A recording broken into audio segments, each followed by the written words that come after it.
Boa tarde, seja bem-vindo. No debate desta tarde para as eleições de 10 de março vão estar frente a frente a coordenadora do Bloco de Esquerda e o porta-voz do LIVRE. O sorteio ditou que comece Mariana Mortágua e termine Rui Tavares. Muito boa tarde aos dois. Já vamos falar das vossas propostas, mas antes de as analisarmos, e começando pela Mariana Mortágua, no último debate trouxe o caso da sua avó a propósito da lei das rendas. O tema levantou várias dúvidas e a Mariana Mortágua chegou a ser acusada de ser mentirosa. Quer esclarecer exatamente o que é que aconteceu? Bom, em primeiro lugar, boa tarde. Quero, antes de mais, uma pequena nota para dizer que estes debates são muito importantes. Eu respeito todos e acho errado que se mudem as regras do jogo a meio do jogo. Acho que a postura perante os debates dita também a postura com que cada um de nós está na política e Luís Montenegro definiu-se nessa postura ao recusar alguns debates e acho que era importante que os fizesse todos a bem da democracia e do esclarecimento. E é também a bem da democracia e do esclarecimento que faço as declarações e as mantenho sobre a Lei das Rendas, que foi aprovada em 2012. Toda a gente conhece essa Lei das Rendas, muita gente a sentiu na pele. Um idoso que falhasse uma comunicação ou que não respondesse durante 30 dias poderia ter um aumento de renda ilimitado ou até uma situação de despejo. Mas queres esclarecer-nos o que é que aconteceu efetivamente com a sua avó? Mesmo o regime de salvaguarda que foi instituído era um regime que tinha um prazo de 5 anos. Portanto, imaginemos a crueldade de dizer a um idoso com 70 que só está protegido até aos 75 ou que aos 75 só está protegido até aos 80. Essa lei, quando foi aplicada, ela fez com que todos os idosos que tinham um arrendamento, independentemente da sua situação, ficassem em sobressalto, porque não sabiam o que ia acontecer, porque sentiram se não estivessem acima do acontecimento, se não tivessem informação, tudo poderia acontecer e que estariam desprotegidos. A minha avó sentiu esse sobressalto e acho que não foi a única. Muitas avós e muitos avós que tinham contratos de arrendamento sentiram. Mas a sua avó cumpriu os requisitos à data para ser expulsa? O que eu digo e mantenho é que em 2012 foi aprovada uma lei muito cruel, porque criou regras que fizeram com que quem não fosse capaz de responder atempadamente, que não tivesse informado, e mesmo sendo capaz de responder atempadamente, tendo um regime de salvaguarda que era meramente temporário, criou um regime de insegurança e de sobressalto em todos os idosos, não só nos idosos, mas particularmente nos idosos, que a partir do momento em que recebiam uma carta de senhorio, ficavam em sobressalto sem saber o que lhes podia acontecer. E esse é um medo que foi sentido e que eu acho que foi de uma enorme crueldade. Mas acabou por não me responder se a sua avó efetivamente cumpria esses requisitos à luz do novo regime de arrendamento urbano do ano de 2012. Não faz muito sentido discutir as questões particulares. Eu acho que o que eu disse e mantenho é que cada idoso terá tido a sua situação particular, todos eles situações diferentes, mas há uma coisa comum entre todos os casos, que é o sobressalto e o medo daquilo que ia acontecer. E essa é a maior das crueldades daquela lei que foi aplicada em 2012 e que resultou na expulsão de muitos idosos, como nós sabemos, esses casos são públicos e foram acompanhados. Avancemos então. Rui Tavares, não sei se quer comentar no fundo já, até porque a Mariana Mortágua trouxe para o nosso debate a questão do posicionamento da Aliança Democrática, que avisou que afinal quem iria debater consigo era Nuno Melo e não Luís Montenegro. Boa tarde também aos telespectadores da SIC e boa tarde à Mariana Mortágua, apesar de eu estar um bocadinho chateado com a Mariana, porque depois do debate que ela fez com o Luís Montenegro, agora o Luís Montenegro não quer debater comigo e não quer debater com o Paulo Raimundo e, portanto, foi eficácia, mas foi pouca camaradagem, porque podias ter deixado um bocadinho para nós. Falando sério, é uma descortesia enorme. O livro não foi informado, a não ser por perguntas de jornalistas, portanto o PSD não teve a cortesia, a AD, quem quer que seja, alguém.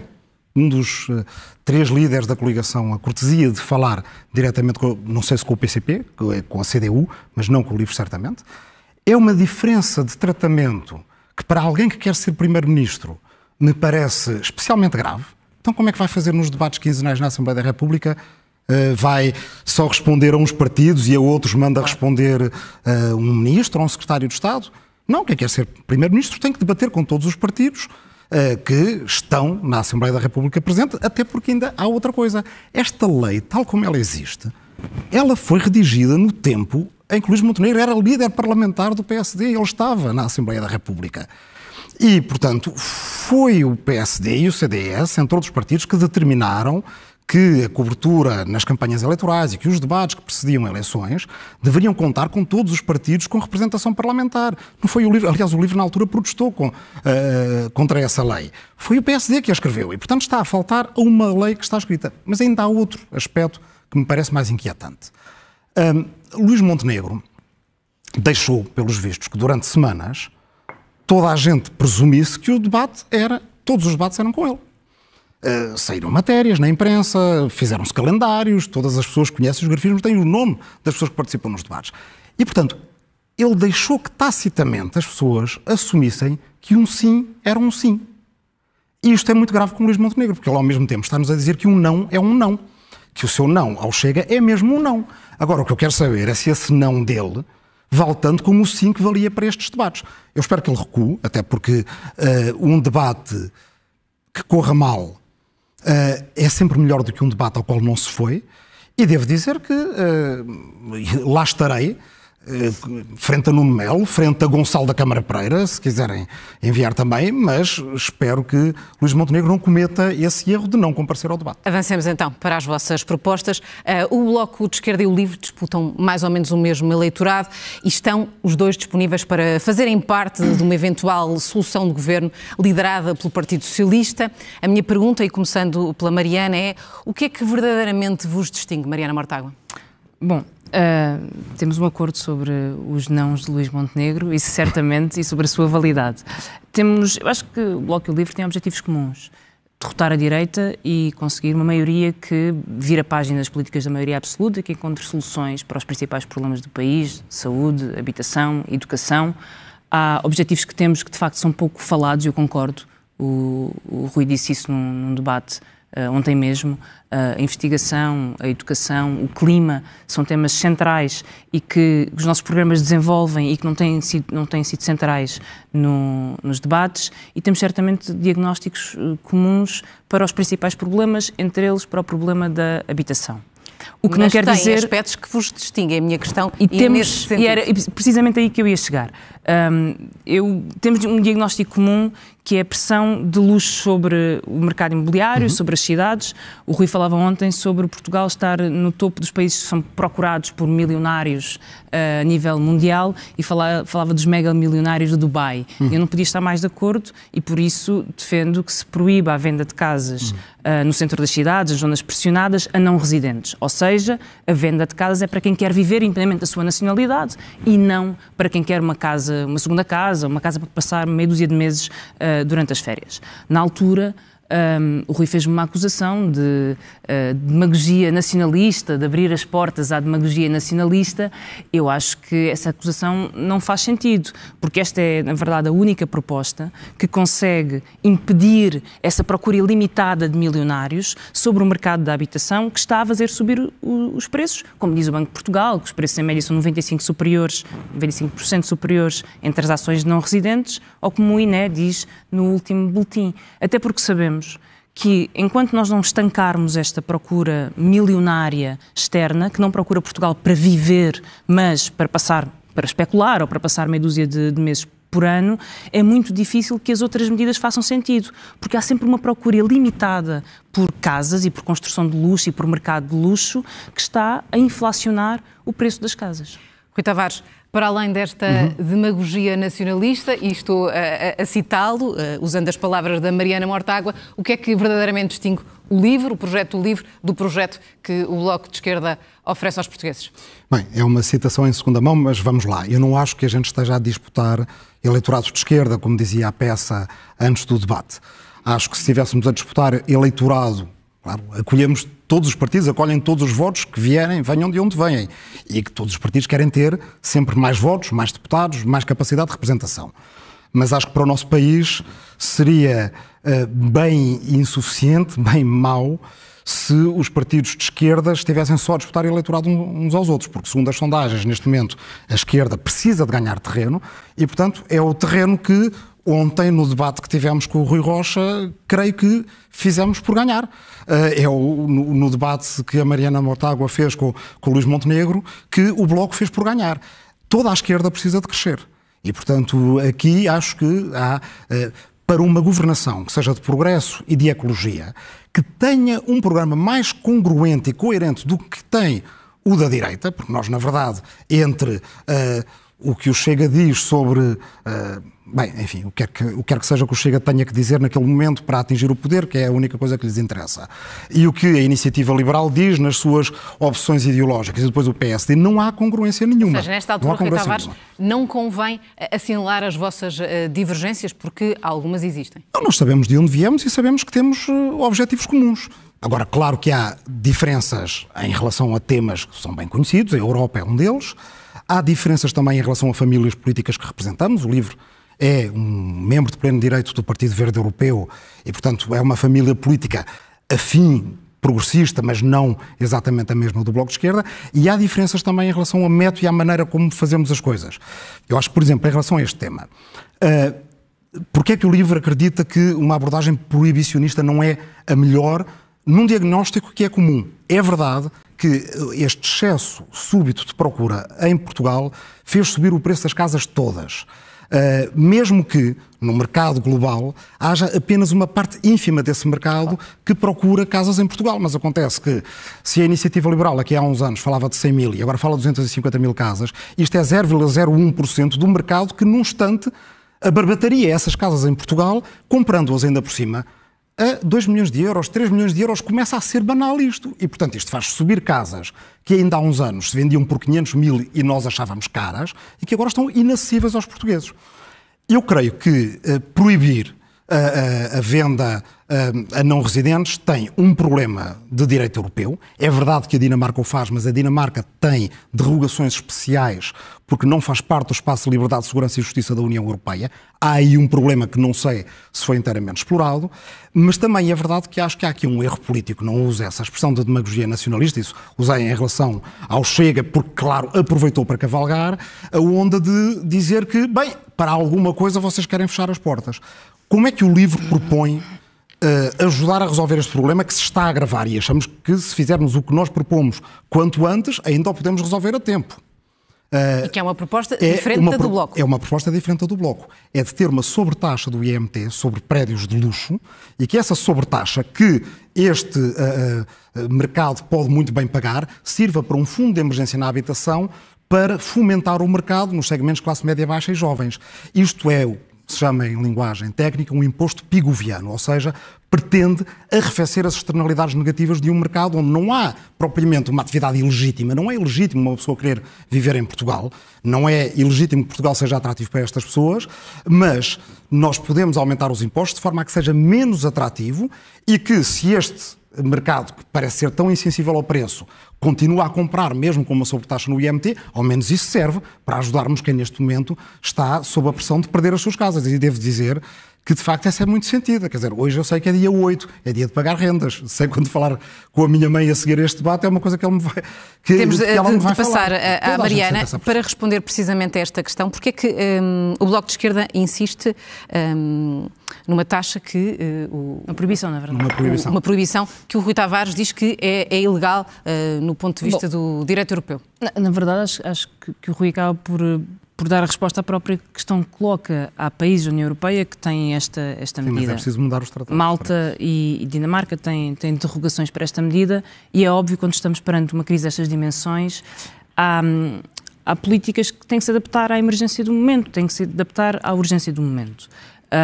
Eu, ontem no debate, ouvi o Rui falar sobre esta sobretaxa em IMT, percebi até que seria uma sobretaxa para quem nunca tinha investido em Portugal e, portanto, uma sobretaxa para não residentes, o que em si colocaria a mesma questão de uma medida para não residentes e não só para residentes, mas o meu principal problema com essa sobretaxa nem é que ela acabe por fazer uma distinção entre residentes e não residentes, porque eu acho que é essencial fazê-lo. E é por isso que proponho que seja proibido a venda de casas para quem não quer viver nas casas, portanto, para não residentes.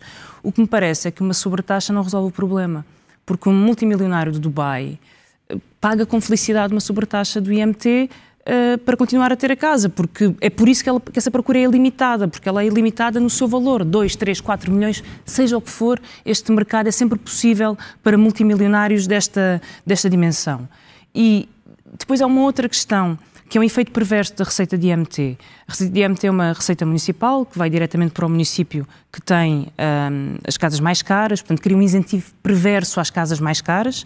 É por isso que o Bloco defende um fundo que mutualiza esta receita, acabando com a ligação direta entre quem recebe a receita e quem tem interesse em que as casas sejam mais caras, mas também porque a receita de IMT subiu muito.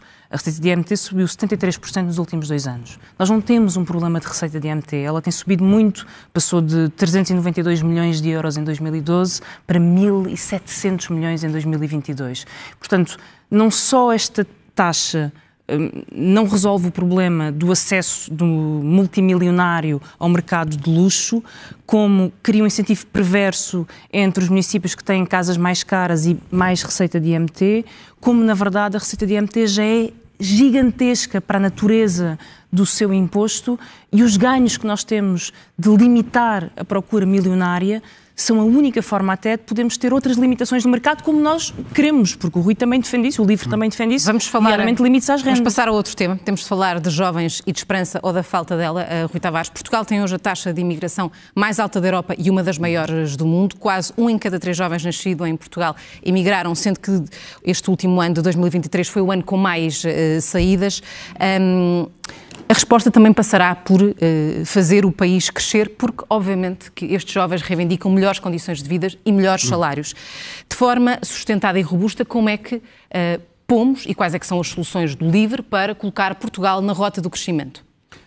Muito rapidamente, em relação ao tema anterior, só dizer que essa receita deve ser consignada a um fundo de emergência na habitação, que já existe, porque o LIVRE o propôs neste orçamento para 2024, e desde o dia 1 de janeiro que... Temos de avançar, Rui, é muito só rápido, porque senão ficamos praticamente sem tempo para irmos a outros temas importantes. Mas 25% do imposto de selo sobre transações imobiliárias vai para esse fundo de emergência na habitação, no nosso cálculo são 100 milhões por ano, servem para fazer, para reforçar a estratégia nacional de integração das pessoas sem abrigo, mas as câmaras municipais, e aí sim através do IMT, podem usar, por exemplo, para combater a descaracterização dos bairros. Isso leva-nos a esta pergunta. Ao crescimento da economia.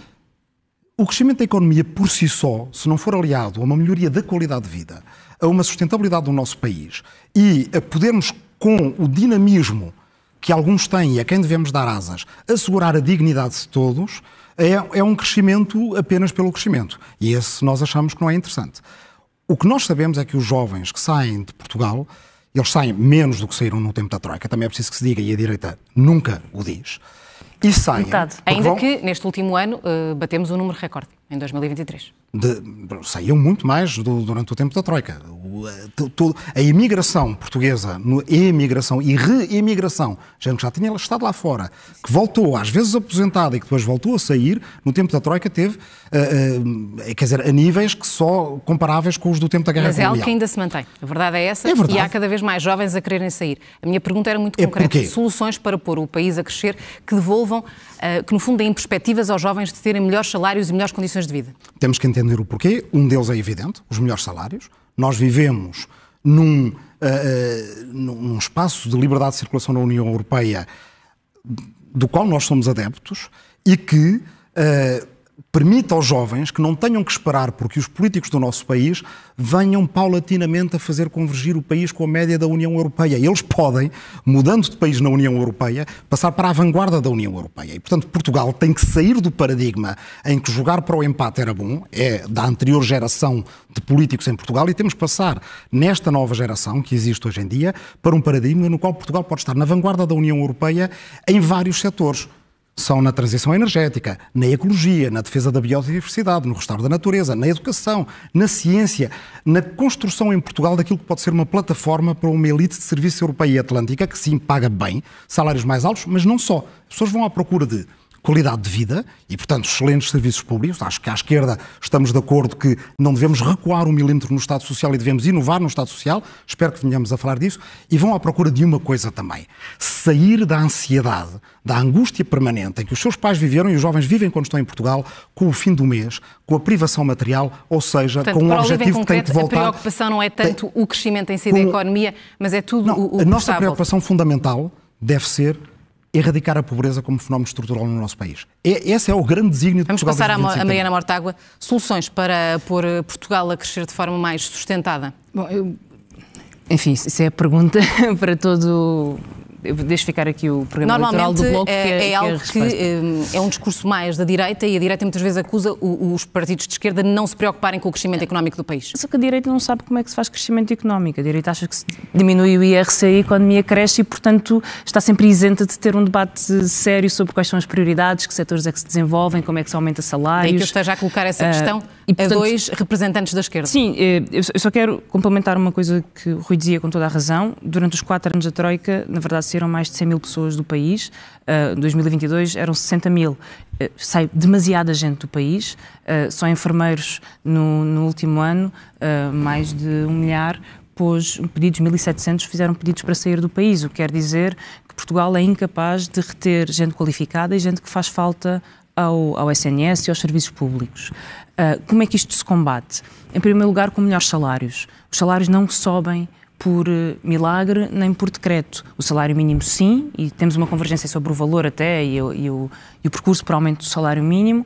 A partir daí é preciso um trabalho de combate à precariedade, de reforço de contratação coletiva, de combate à exploração, por exemplo, no trabalho por turnos.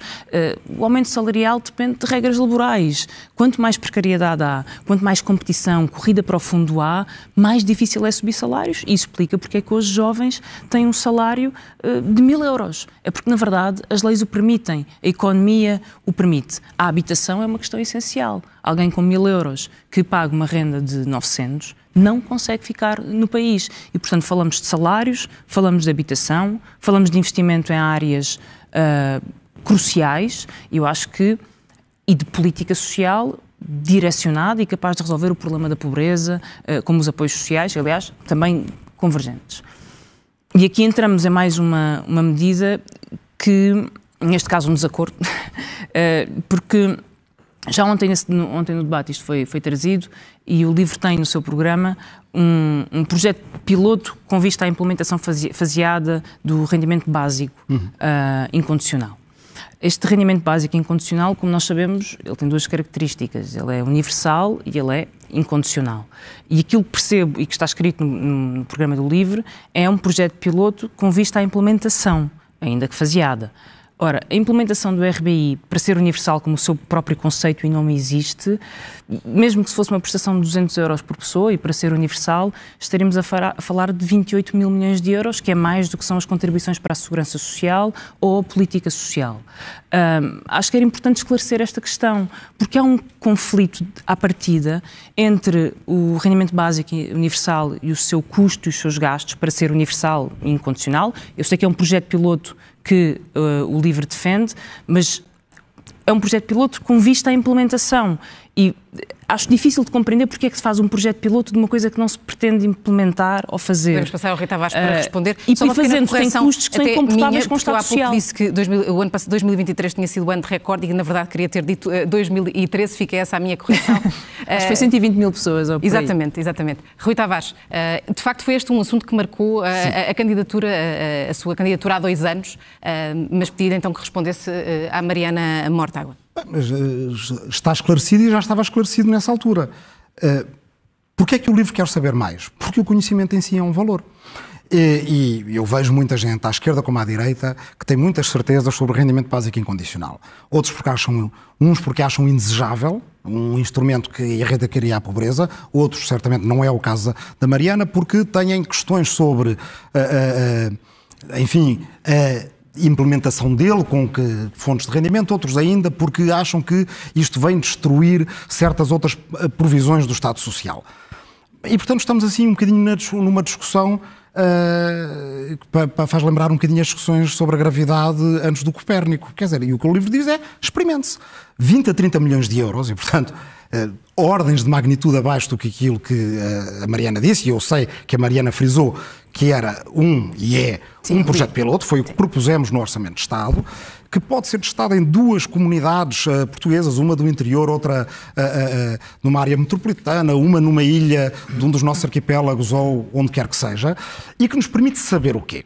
permite-nos saber aquilo que, por exemplo, no teste que foi feito na Finlândia, deu para perceber, que é entre RSI e RBI, as pessoas que tinham RSI procuravam menos trabalho, menos emprego, porque tinham medo da guilhotina de deixar de receber aquele rendimento. E com o RBI, como essa guilhotina não existia, era um incentivo à procura de trabalho, exatamente ao contrário do que diz a direita. Por outro lado, permite-nos resolver muitos problemas administrativos, porque, na verdade, nos últimos anos nós temos feito rendimentos básicos e incondicionais, nós no mundo, de emergência, ou ad hoc, ou pontuais, ou transferências diretas para as contas bancárias das pessoas. Aliás, isso aconteceu em Portugal. E deparamos com problemas de implementação, que têm a ver com pessoas que não deviam receber, recebem, pessoas que recebem 2 vezes, pessoas que não têm conta bancária e que precisam de receber por vale postal, que aliás é uma luta do Bloco e correta, bem feita, porque nem toda a gente tem conta bancária em Portugal. E, portanto, tal como na semana de 4 dias, em que achamos muito importante testar antes de implementar, e aí também há uma diferença porque o LIVRE propunha e propôs a semana de 4 dias e fez-se o projeto piloto, e se bem entendo, o Bloco quer passar para a implementação legal, quer legislar a semana de 4 dias, e aquilo que o LIVRE diz é que precisamos antes de alargar o projeto. Nós fizemos semana de 4 dias com 1000 trabalhadores de 40 empresas. Os resultados são fantásticos, as pessoas têm menos ansiedade, menos distúrbios do sono, fazem melhor conciliação com a vida quero só comentar familiar. essa questão, porque mas o que nós queremos é alargar o teste a milhões e não milhares. Partilham esta medida da semana de 4 dias? Partilhamos a semana de 4 dias, aliás, a redução do tempo de trabalho é uma das formas de fixar jovens em Portugal. E isso é o que dizem... É uma das coisas que as pessoas procuram. É o que nós sabemos, eles procuram. Mas é possível e aplicável a todos os setores? Bom, acho que para já temos que ver quais são os setores. Não há falta de mão de obra, mesmo a administração pública, as empresas já que tem tanta falta de pessoas. Todos os dados sobre a semana de 4 dias mostram que a produtividade aumenta, que é possível ter resposta dos serviços, que há uma adaptação que acontece e já há experiências sobre isso e, portanto, tudo nos diz que devem ser alargados e devemos caminhar para aí. Mas eu queria só voltar ao RBI por uma razão simples. Muito rapidamente, porque há mais um tema que temos de discutir e temos a ficar sem tempo. Porque estamos a falar sobre um apoio social e a forma como ele é atribuído, totalmente de acordo. Acho que o Bloco também defende uma reformulação dos apoios sociais. Outra coisa diferente é falar no rendimento básico universal. E o rendimento básico universal e é incondicional, mas é universal. E há 5 anos que o LIVRE apresenta isto nos seus programas e torna-se um bocadinho estranho que o apresente sem assumir que se é para ser universal ou não, porque senão não é rendimento básico. Estamos na reta final mesmo. Este tema, eu agora vou ter que começar com a Mariana para depois fecharmos o debate com o Rui Tavares. A Europa confronta-se nesta altura com uma guerra nas suas fronteiras, quase há 2 anos, e com uma situação internacional particularmente tensa.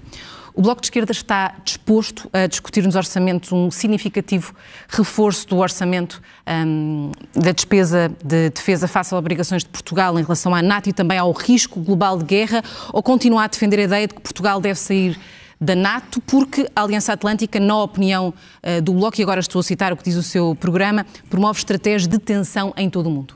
Bom, em primeiro lugar, para acabar só a frase anterior, a divisão era entre o apoio social ou um rendimento universal. Acho que devemos distingui-lo para não criar ilusões que depois sabemos que não podem ser concretizadas porque não são suportáveis do ponto de vista financeiro.